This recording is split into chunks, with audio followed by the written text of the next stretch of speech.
Ni cántico. Nada. Obrero, campesino, cultor, tu trabajo en la revolución. Obrero, campesino, cultor, tú eres la revolución. Obrero, campesino, cultor, tu trabajo en la revolución. Obrero, campesino, cultor, tú eres la revolución. Alerta que camina, la espada de Bolívar por América Latina. Alerta, alerta, alerta que camina, la espada de Bolívar por América Latina.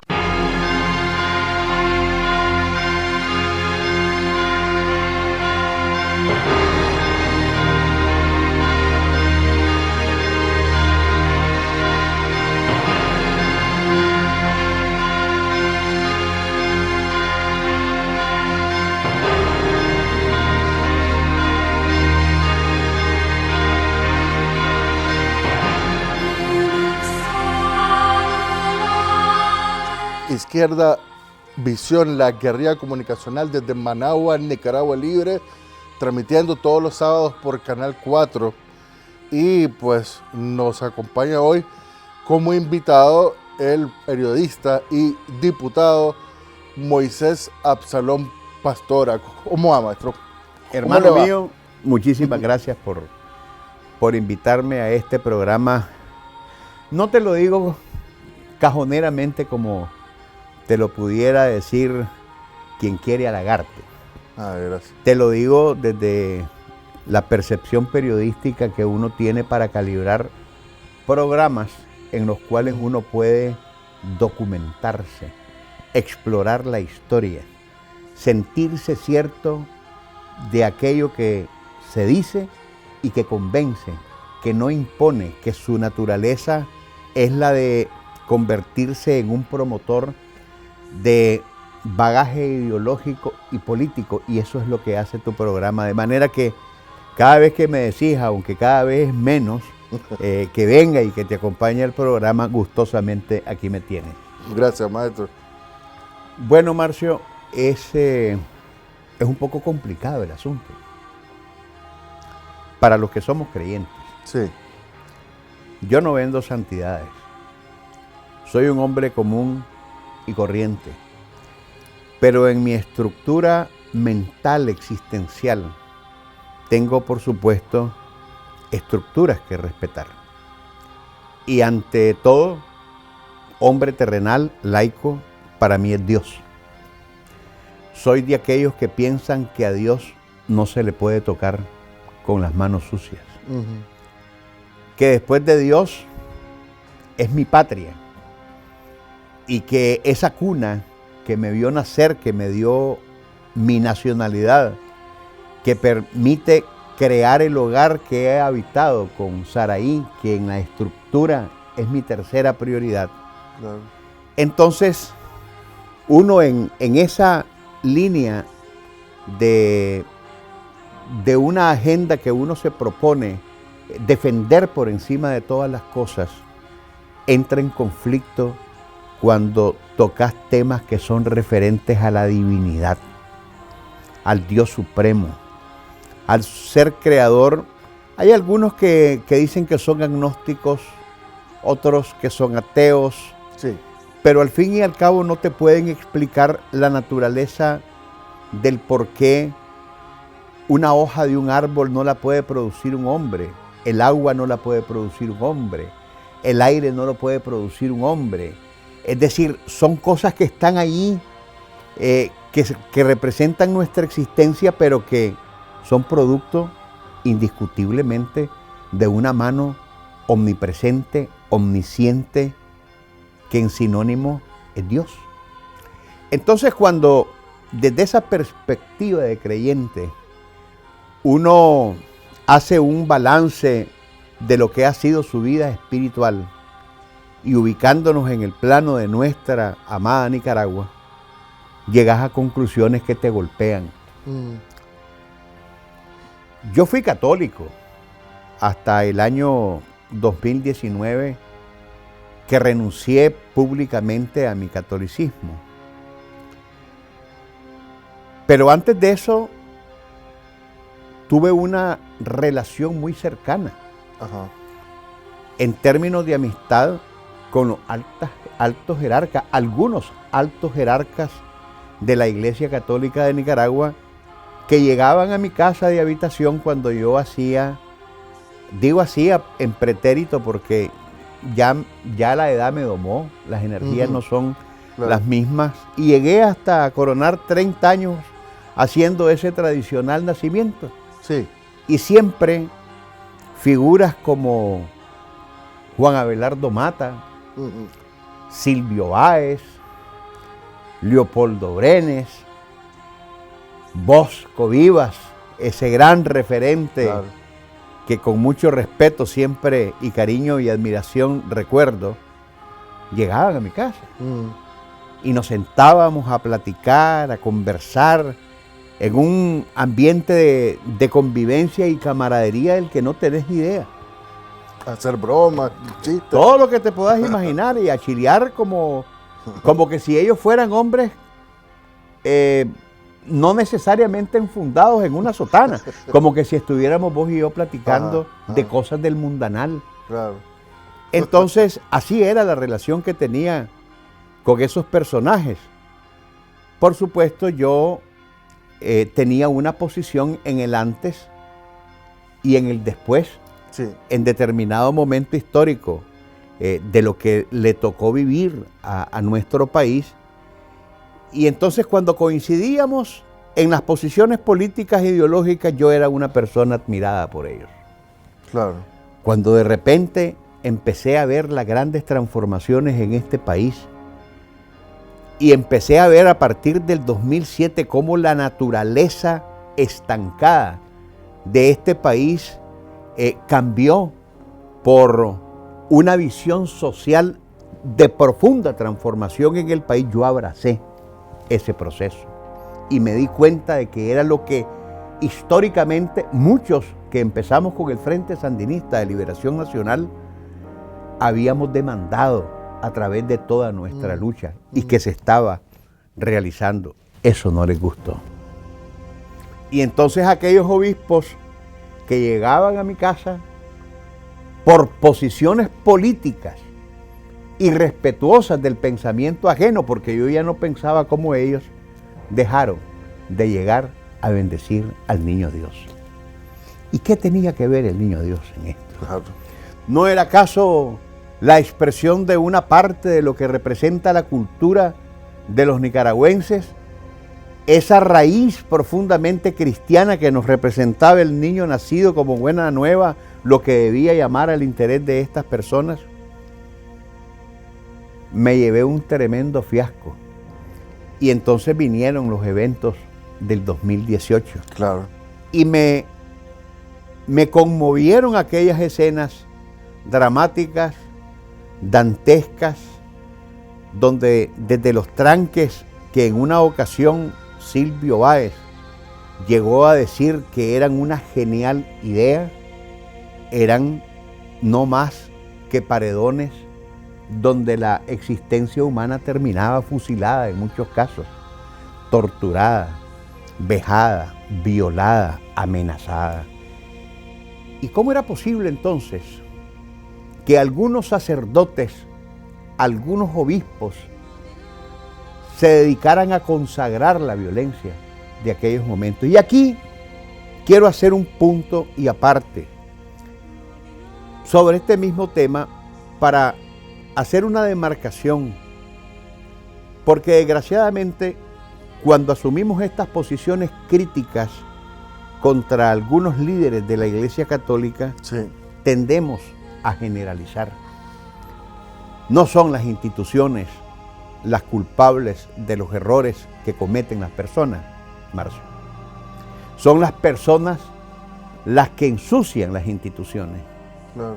No son todos los obispos, no son todos los sacerdotes, no son todos los curas, no son todos los que componen la Iglesia Católica los culpables del por qué como institución la Iglesia Católica, la Conferencia Episcopal de Nicaragua, está en gran parte manchada. Sí. Porque tenemos aquí sacerdotes, aquí tenemos obispos, el obispo de León, Sí, claro. gran señor, y Pero no es que él no pueda tener su propio concepto político de lo que está pasando en el país, ni tenga su fundamento ideológico para analizar desde su perspectiva lo que considere conveniente en bien o en mal sobre Nicaragua. Sí. Ese no es el tema. El tema es que él está evangelizando como corresponde, como profeta de la fe, como profesional de la fe, está cumpliendo con el rol para el cual fue investido como obispo. Sándigo. René Sándigo. Sí. Y entonces hay que hacer esa separata porque yo no quiero que se me perciba, como mucha gente a veces cree, Sí.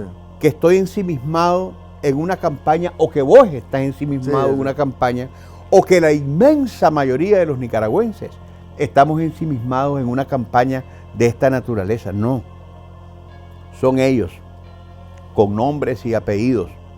Juan Abelardo Mata, que sí mata. Acordate que Claro. amenazó de muerte hasta el presidente de la República. Silvio Báez, que dijo que eso de los tranques había sido una maravillosa y genial idea de la Alianza Cívica. De Rolando Álvarez. Este muchacho precoz que se enredó en las patas de los caballos, convirtiendo el atril o el podium o el púlpito de la iglesia e hizo del altar una plataforma ya ni siquiera política, Marcio, prácticamente electoral, porque lo que estaba proyectando él era la idea de un líder. Claro. Y está bien, si él quería ser líder, está bien, pero no con sotana. Que bajara y que descendiera de los cielos en los que supuestamente estuvo, para que simplemente aterrizara y pudiera, con estatura moral, convertirse como cualquier laico en un hombre proponente de ideas que fueran mejores que las que estuvieran en el gobierno, pero lo estaba haciendo con sotana. Y lo último que llegó a hacer en la infinita actitud sacrílega de haber sacado a exhibir el gran protector del cuerpo de Cristo. Y es llevarlo y exhibirlo en las calles para hacer proselitismo político, algo que desde el derecho canónico es sumamente penado. De manera que, Marcio, yo creo que estamos frente a una situación en la que vivimos los que estamos analizando la situación de la iglesia, no solo de Nicaragua, sino del mundo. Porque fíjate bien, el Papa Juan Pablo II, perdón, el Papa Francisco, recién acaba de dar unas declaraciones que son sumamente interesantes. Y es que te dice que está dialogando con el legítimo gobierno de Nicaragua. Aquí no hay dos gobiernos. Sí. Aquí existe un solo gobierno, legitimado por el voto tuyo, por el voto mío, por el voto de todos, de la inmensa mayoría de los nicaragüenses. Y te dice que como en cualquier parte se habla Hay problemas. de problemas que pueden ser buenos y de situaciones que pueden ser malas, o al revés. Pero lo cierto es que te dice que no es solamente en Nicaragua, como pasa en cualquier parte del mundo. Eso es un mensaje directo. El que no lo quiera entender es porque simplemente cerró los ojos o se puso tabiques en las orejas, en los oídos para no escuchar.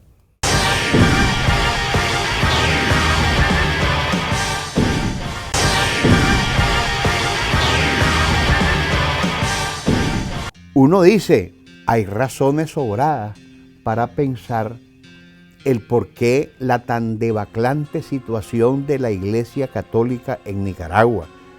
Desgraciadamente víctima de personas que han afectado a la institución de tal manera que si a las encuestas nos referimos, es increíble cómo, marcando la Iglesia Católica todavía por aquellos años de 1990, que tenía el 75% de predominio, Claro. si no más, por encima de las otras religiones, hoy llegas a los templos y están sumamente vacíos, están abandonados.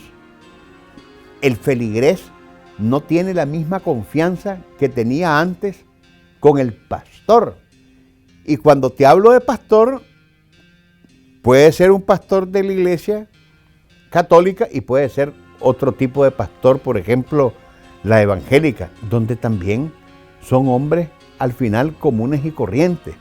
En el caso de la Iglesia Católica, enropados en una sotana, pero debajo de la sotana lo que hay son hombres comunes y corrientes, con sus debilidades, con su fortaleza, pero al fin y al cabo, hombres que cometen errores, que cometen pecados, que son débiles de la carne, pero sobre todo, sueltos de la lengua. Y no miden que mucha de la feligresía que está ahí, si nosotros consideramos el balance político o ideológico de quienes componen la sociedad espiritual en este país, te vas a dar cuenta que mucha de la feligresía católica es sandinista y que un sandinista se siente profundamente dañado, afectado, agredido, Claro. contrariado moralmente cuando ve a su pastor, por ejemplo, aquel de Masaya. Si es que las cosas están ahí, Marcio. No las Harvey. puedes esconder, no las puedes evidenciar. Harvey Padilla. Ahí está el audio, llamando a tirar en un excusado el cadáver de una persona. Ahí tenés el caso de Edwin Román, En cualquier otro que lado se negó, estaría preso ya. que se negó a oficiar una misa para una persona que murió de cuerpo presente en la iglesia, porque quien había muerto era simpatizante sandinista. Claro. O aquel de Sébaco, que en el contexto de los eventos del 2018 le pregunta a la feligresía: ¿quiénes son sandinistas aquí? Quienes los levantaron, vayan para afuera porque ustedes no tienen derecho a estar en esta iglesia por sandinistas. ¿Qué es eso? Sí. ¿De qué evangelización estamos hablando? Uno, cuando llega a una iglesia, llega a buscar el mensaje Claro. interpretado por hombres que supuestamente lo entienden, el mensaje de la Biblia, porque son teólogos, para escuchar cuál es el mensaje que te manda Dios a través de sus escrituras, para escuchar los pasajes, leyendas que sucedieron a lo largo de la historia cristiana, desde el antes de Cristo y del después de Cristo. No te llegan a escuchar hablar de política, que además es recurrente. Una cosa es que un sacerdote te interprete desde el punto de vista del ciudadano, que puede ser también, porque es un pastor profesional de la fe, pero al final un nicaragüense que interprete que en la localidad o en el país, en el territorio, como vos le querrás llamar, existan problemas y te lo señalen. Ah, pero cuando vos agarrás de cantata el asunto, y el lunes, el martes, el miércoles, el jueves, el viernes, el sábado y el domingo, la misma cantata, y cada vez en ascenso, y solamente les hace falta decir: vayan, agarren bombas, tírenlas contra quién, vayan a matar a tal persona, ya, ahí cambia la cosa. Claro. Y entonces no es el por qué tenés que asustarte ante situaciones como estas cuando existe una crítica generalizada que, para desgracia de ese ínfimo sector de la Iglesia Católica en nuestro país, repito, ínfimo sector, porque una gran cantidad de sacerdotes están haciendo lo que correctamente vale, y no hablan y no dicen, porque aquí la estructura que tiene la Conferencia Episcopal de Nicaragua es político-militar. Claro, Aquí existe un comandante en jefe que se llama Leopoldo Brenes. claro. Aquí existen coroneles y sargentos y todo eso que te dicen que las órdenes se cumplen y no se discuten.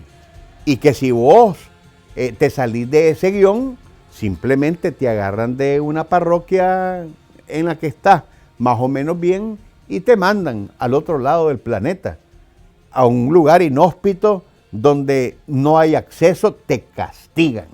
Sí. Entonces, que no se crean que en esta situación de la iglesia las cosas son tan gentiles y románticas y tan espirituales como se pintan. Deberían ser así. Lamentablemente no es esa la realidad. Ese diálogo, remedio de diálogo en Sí. el seminario de Fátima, no eran 3 partes. De haber sido así, hubiese existido una representación del terrorismo golpista, que ya estaban definidos y ya sabemos quiénes son, una representación del gobierno y de los invitados por el gobierno, entre los que me encontraba, y la parte mediadora, que eran los obispos, y hago la salvedad que estaban ahí Rolando Álvarez, Juan Abelardo Mata, Silvio Báez y Bosco Vivas.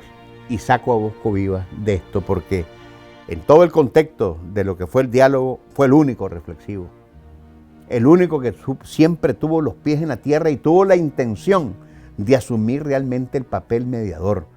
Pero no hubieron nunca 3 partes, hubieron 2 partes. Nosotros, el gobierno como tal, los invitados del gobierno y los terroristas golpistas, entre los que se encontraban los que ya te menciono, salvo Bosco Vivas.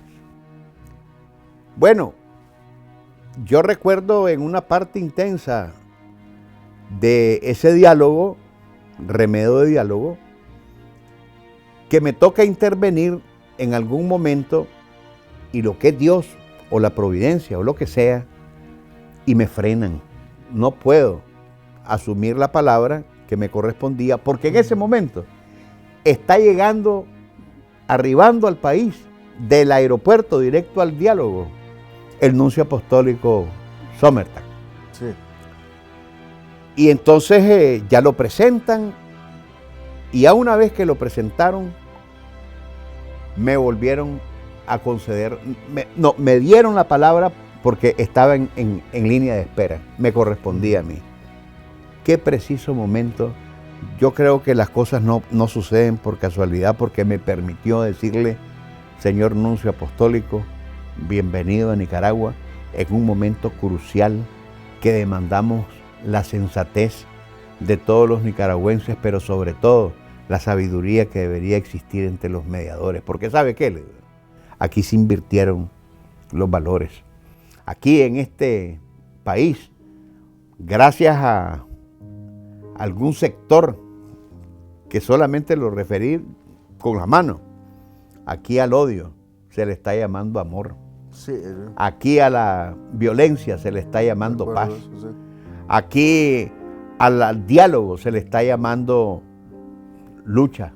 Es decir, estaban entrando en una contradicción total y absoluta que era avalada por los mediadores. Y mientras aquellos terroristas, golpistas, que se decían ser opositores, en realidad oposicionistas porque se oponían a cualquier cosa, estaban a favor de los que estaban en contra y en contra de los que estaban a favor. Mientras a ellos se les daba, de acuerdo al diseño de aquel diálogo, 3 minutos para uno, 3 minutos de réplica para otro, y así se la llevaron. Claro. Pero nunca funcionó eso. Mientras ellos se explayaban cualquier tipo de tiempo, cuando a nosotros nos tocaba hablar, asumir la defensa de las posiciones que teníamos, entonces no habían pasado los 2 minutos cuando ya estaba Rolandito Álvarez con aquella copa, y así nos la llevaron. Y cuando nosotros llegábamos como delegación del gobierno o invitados del gobierno, ya ellos estaban reunidos. Así. los golpistas con los mediadores Con ellos. a puerta cerrada. Claro, como uno tiene olfato por los menesteres en los que andamos como periodistas, yo andaba ahí de chepo y entonces ponía la oreja lo más cerca posible de cualquier rendija de la puerta principal. Ahí estaban en su agosto, planificando, hablando, diciendo qué es lo que iba a decir el uno, qué es lo que iba a decir el otro. Hasta se burlaba Silvio Báez en algún momento, porque chileando con Lester Alemán, Silvio Báez le decía, te lo aprendiste de verdad, pero si estuviste 11 días practicando el discurso que le ibas a tirar al presidente Ortega. Así en esos términos. Es decir, aquello fue francamente una caricatura de diálogo. Aquello no fue otra cosa que la habilitación a una atmósfera política que fue bendecida por los obispos, que una vez fracasado por la propia mano de los obispos ese diálogo, vino un segundo paso. Cuando la conferencia episcopal, no la conferencia episcopal, algunos obispos de la conferencia episcopal llegan a la secretaría a hablar con el presidente Daniel Ortega. ¿Y qué le llegan? ¿Y qué le llevan? Una carta. Conminándolo en 48 horas para que renuncie el presidente, la vicepresidenta, los diputados, los magistrados de la Corte Suprema de Justicia, los contralores generales de la República, todos los alcaldes, los concejales, todos los miembros que componen los organismos como la Superintendencia de Bancos, los funcionarios del Banco Central. Un golpe de Estado. Si eso no es un golpe de Estado, ¿qué es, Marcio? Ahí el ambiente era totalmente hipócrita. Los únicos que tenían capacidad de solucionar los problemas por voluntad política era el gobierno.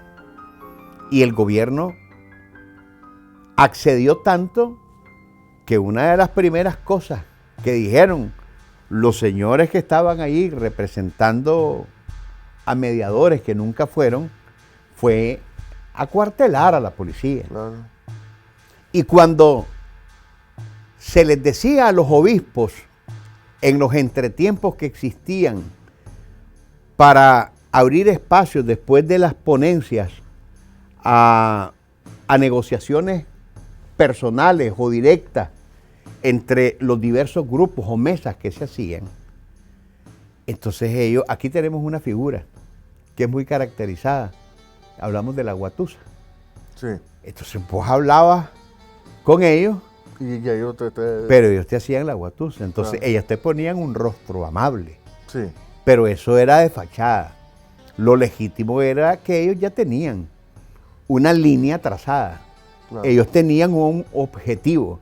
Ellos no eran otra cosa que los gatilleros frente a todos aquellos que estábamos, según ellos, frente a un paredón de fusilamiento. Claro. Y entonces ellos eran los que iban a jalar, a dar la orden, fusilen, porque eso es lo que finalmente querían. Pero nosotros les decíamos que estábamos en la capacidad de, por la seguridad, por la vida, por la estabilidad del país, por la paz tan necesaria, de generar condiciones, como efectivamente lo planteamos a través de diferentes formas, porque de la voluntad política del gobierno fue que salió la amnistía. Claro. De la voluntad política del gobierno fue que salió que se le diera incluso atención psicológica para los afectados, por todas las víctimas que padecieron por el golpe, indistintamente quienes fueran. Todas esas condiciones las generó el gobierno, no las generaron ellos. Y lo único que se les pedía era que levantaran los tranques. Entonces, ¿qué te decían? Ah, no, es que eso es una actitud de autoconvocados, te decían. Eso es algo que escapa de nuestras manos. ¿Y entonces qué estaban haciendo ahí? ¿Por qué se proclamaban líderes? Porque un líder es como Daniel Ortega, que estando en una situación como esa, se amarra los pantalones y trata de contener a todas las fieras indignadas de un sandinismo que quería justicia, Claro, que quería salir a las calles en defensa de sus propias vidas. así es. Y muchas personas no comprendían que el costo mayor a pagar en una situación como esa era soltar la fiera. Si quitar esos tranques, Marcio, Así es. era un asunto de horas. No Sí. iba a costar absolutamente nada y te aseguro que todos esos valientitos que estaban detrás de los tranques iban a salir con los caites dejándolos por todos lados. Sí, De eso estamos totalmente claros, pero no. Se trató esto con guantes de seda, totalmente. sabiendo el presidente de la República que eso representó para la militancia de su partido, para los otros nicaragüenses que aliados al Frente Sandinista, teníamos un pensamiento basado en la calentura del momento, Claro, que por la indignación que teníamos, a lo mejor pensábamos que la solución era de inmediato y no a posteriori, porque eso hubiera sido el mejor pretexto para el imperio norteamericano que estaba financiando todo esto, teniendo de mampara, por supuesto, como rostro visible a un sector de la Iglesia Católica sí. que por vestir sotana, se creía intocable.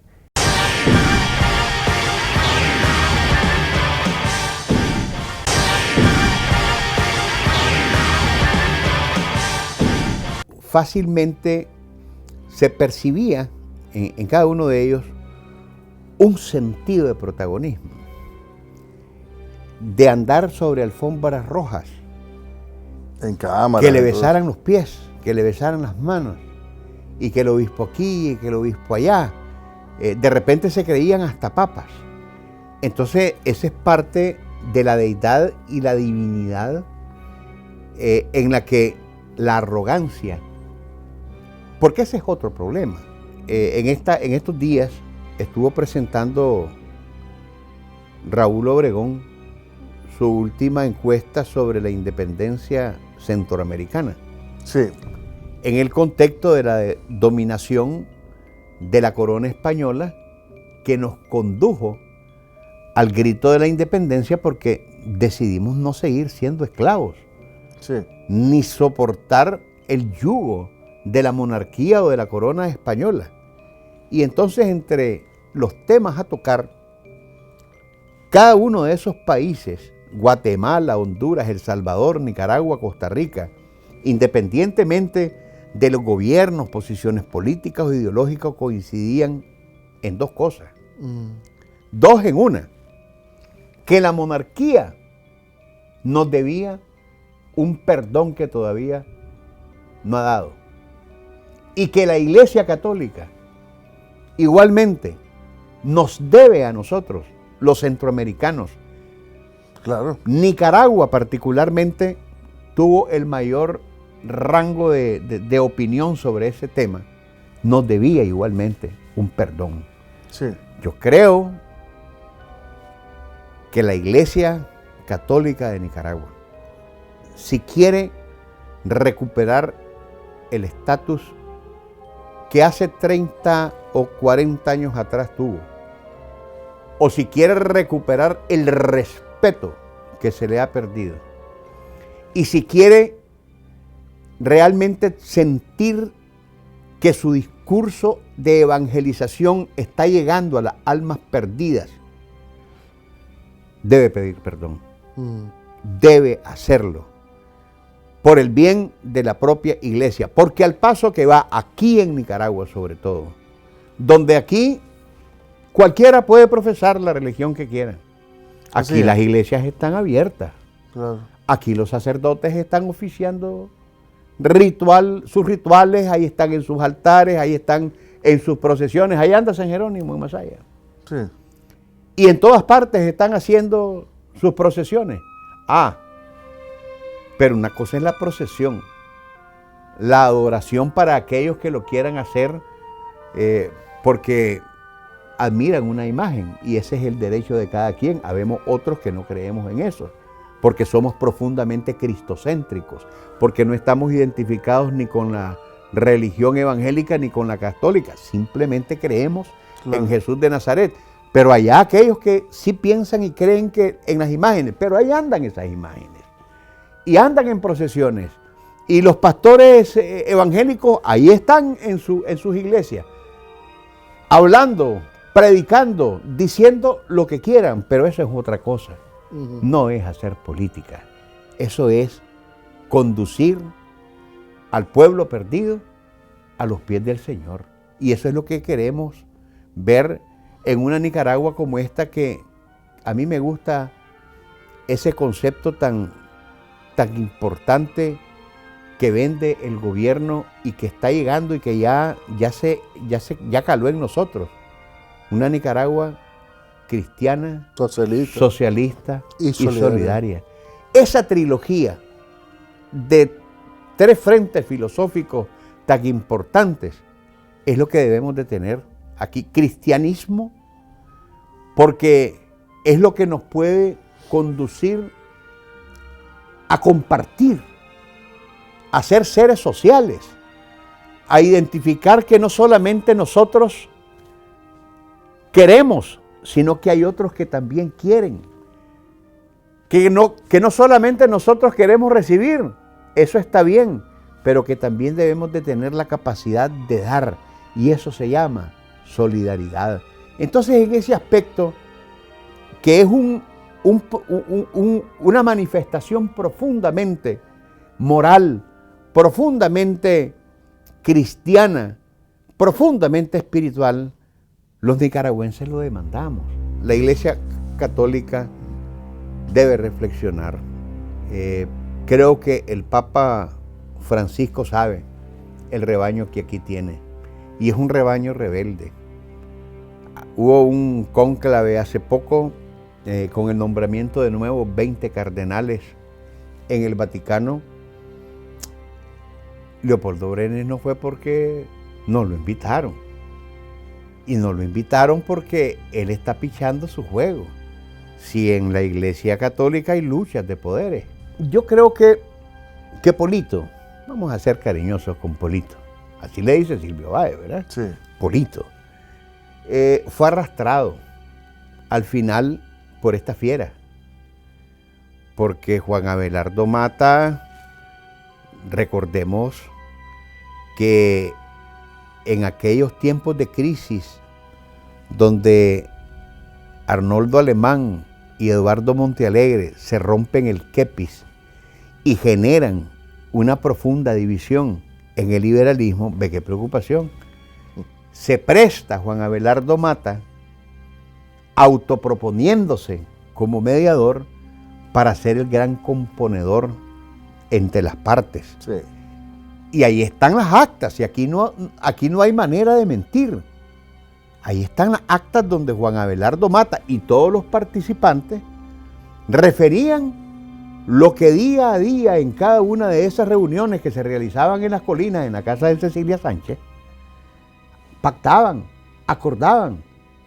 Al final, Mata, enfurecido, tira la toalla y se declara incapaz de poder acercar posiciones entre Arnoldo Alemán y Eduardo Montealegre.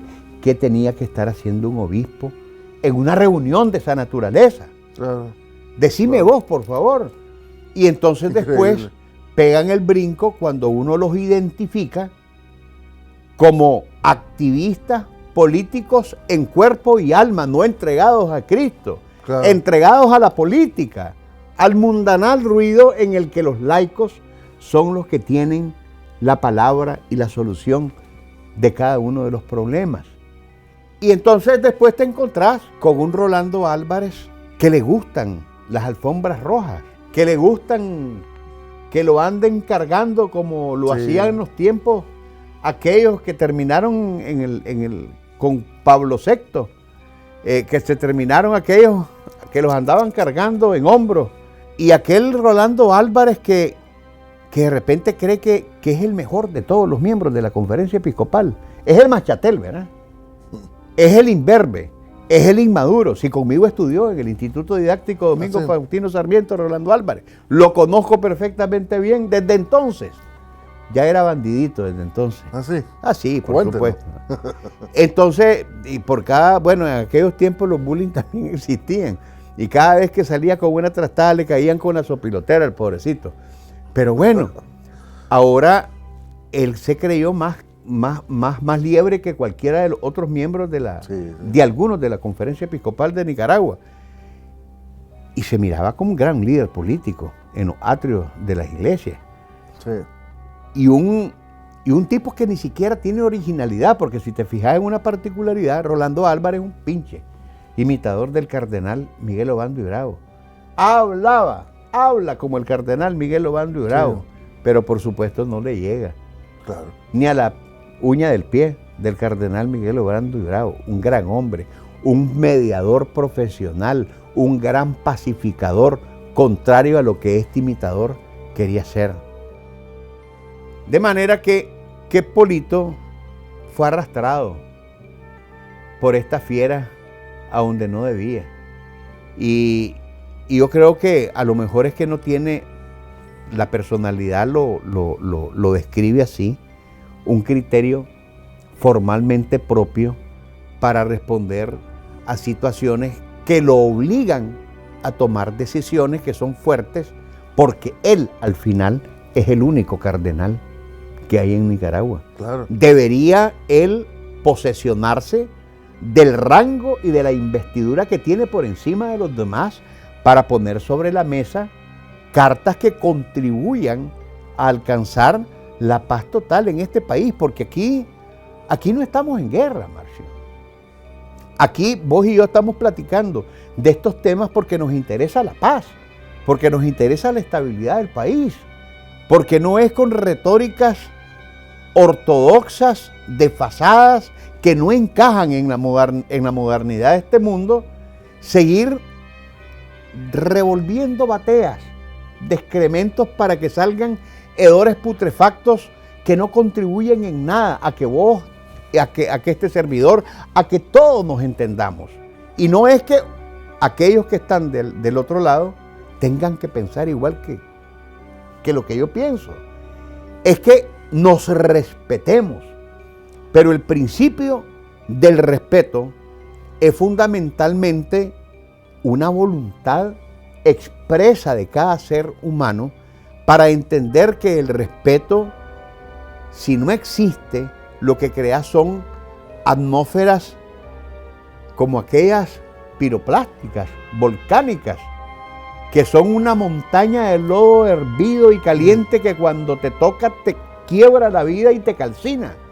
Y desgraciadamente esos son los escenarios que algunas personas investidas o disfrazadas o arropadas bajo sotanas creen que la ley no los puede alcanzar.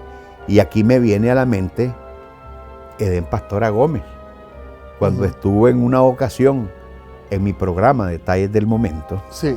Y entonces lo que expresó a lo mejor fue una pluma, y muchos vieron un cañón cuando dijo que a la sotana también le entraban las balas. Pero no es que Edén era metafórico. Sí, Edén no te está diciendo que va a ir a matar a un sacerdote. Lo que te está diciendo es que la ley los persigue también.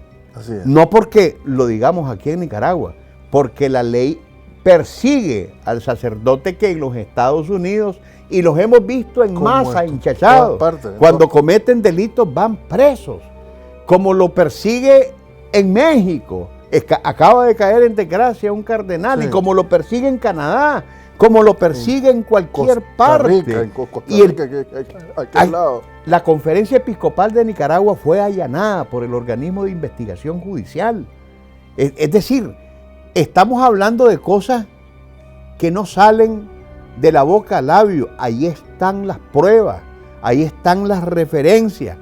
Y aquel Papa Francisco que tiene desde el esquema de estos sacerdotes que son rebeldes, algunos de ellos en la Conferencia Episcopal de Nicaragua, lo tienen tachado como un papa izquierdista, porque está tratando de poner el orden en una iglesia católica que está pasando por una serie de situaciones que no solamente se dan en nuestros propios países, en el propio Vaticano, en la sede de San Pedro. Claro. Ahí está lo malo y el Papa está tratando de erradicarlo de raíz. Ah, no. Entonces aquí se crean focos de resistencia que únicamente piensan en cosas que son tan inmorales como estas, Marcio. ¿Te acordás de la quema de la capilla de la sangre de Cristo? Claro. La policía llegó a hacer una investigación y como siempre se luce en estos casos, rápidamente descubrió qué es lo que pasó. Con el testimonio de una señora que vendía veladoras ahí, sí, y de otro señor que se encontraba en ese momento, que vieron que por una veladora agarró fuego la sangre de Cristo. Ah, no, vino Leopoldo Brenes porque estábamos fue un 30 de agosto, no un 31 de julio, algo así. Venía el 1 de agosto, el día de Santo Domingo. Entonces, como estaba en todo ese contexto, a él se le ocurrió decir que había mano criminal. Y entonces lo que habló o lo que insinuó fue que el gobierno, claro, era el responsable. Atentado igual. De eso, de esa situación de la sangre de Cristo, se hizo un gran negocio. Abrieron cuentas en dólares y en córdobas para la restauración de la sangre de Cristo. Qué barbaridad. ¿Sabes en qué ha quedado todo eso? Ajá. El rostro del Cristo quemado sobre una almohada, la andan exhibiendo por todos lados para recurrir a la piedad y a la misericordia de la gente, para que, golpeada por el efecto que eso te causa, sí, suelten los billullos. Y la restauración sigue esperando.